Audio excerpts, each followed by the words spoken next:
जिस तरह के सारे रास्ते इन कमीनों ने बंद किए हुए थे, पुलिस ने किसके कहने पे बंद किए सभी को पता है। और हम बस ना तकरीबन 20-25 मिनट तक लाहौर पहुंच रहे हैं। और ये सालम इंटरचेंज से हम जो है वो इन हुए हैं। पहले पीछे भी इन्होंने बड़ा जलील किया, लोगों को गिरफ्तारियां भी की, छापे भी घरों में मारे।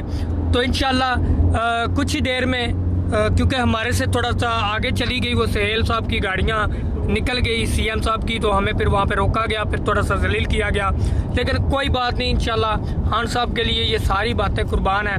और हम अपने इमरान खान के ओपनिंग बेस्ट मैन के पास इंशाल्लाह कुछ ही देर में पहुँचने वाले हैं। और दुआओं में याद रखिएगा, साथ साथ आपको अपडेट करते रहेंगे। मेरे साथ इस वक्त मौजूद हैं मेरी गाड़ी में जो है वो उम्मीदवार PP 27 के दाऊद भट्ट साहब मौजूद हैं। मेरे साथ उनके दोस्त साहब मौजूद हैं और उनका जो काफिला है, उनके जो लोग पहुंचे हुए हैं वो भी वहां पे मौजूद हैं। और उसके बाद इंशाल्लाह हल्का N63 की नुमाइंदगी मैं खुद जो है वो कर रहा हूं। और इंशाल्लाह मैं अपने हल्का N63 जलालपुर जट्टा की यूथ की नुमाइंदगी करते हुए आज सहेल फरीदी साहब से मुलाकात भी है और बहुत सारी अहम मौजू पे बातचीत भी होगी। लेकिन वो बात की बात है, हमने स्ट्रीट मूवमेंट की तरफ जो है वो अपनी तवज्जो देनी है जी। बहुत शुक्रिया जी, थैंक यू। इंशाल्लाह साथ जुड़िए रहिएगा।